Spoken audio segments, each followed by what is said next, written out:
Hi guys, my name is Matt Christensen and I want to show you some of the improvements that we've made to the web editors in Visual Studio 2012. Let's start with HTML5.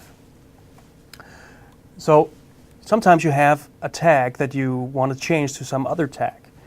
And in this case I have a span that I want to make a div instead. In 2012 that's very easy. I can just start typing in either the opening or the closing tag and the other one will sync up and match accordingly.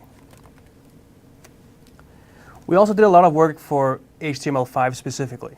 So you have full IntelliSense for all HTML5 elements and attributes, including the video. And we added snippets for all those new HTML5 elements as well. So by hitting tab, you get scaffolded a very nice and full-featured HTML5 video tag here that makes it very easy for you to get started working with HTML5. For those of you who use web forms, we have a lot of new capabilities as well. Let's add a button to our page. And I'm going to set the ID. Now what I want to do is I want to hook up the on-click event handler. That's very easy in 2012. Simply just write the on-click attribute, hit the equals, and it's now very easy for you to create a new event handler. Visual Studio opens the code behind and automatically inserts the event handler for you.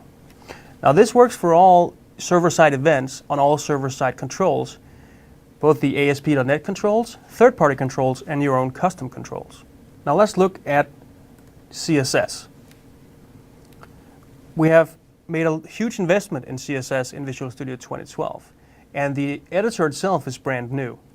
So we now have extra capabilities to make sure that the CSS that you write actually works in multiple browsers. Let's start with a border radius. This is a CSS3 property. By hitting tab, I invoke a snippet that automatically inserts the vendor-specific properties that I need to actually make sure that my style sheet works in all the different browsers. You can also access the vendor-specific properties directly by hitting the dash, and we can now take a look at some of the properties here. Let's use Mozilla Appearance. You see here you get full IntelliSense for all the vendor specifics.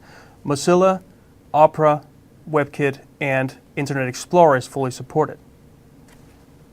And even if you make an error in one of the vendor-specific properties, like I do here, you see that we actually validate vendor specifics. So that makes it very easy for you, and it gives you a certainty that some of the CSS you write actually is accurate.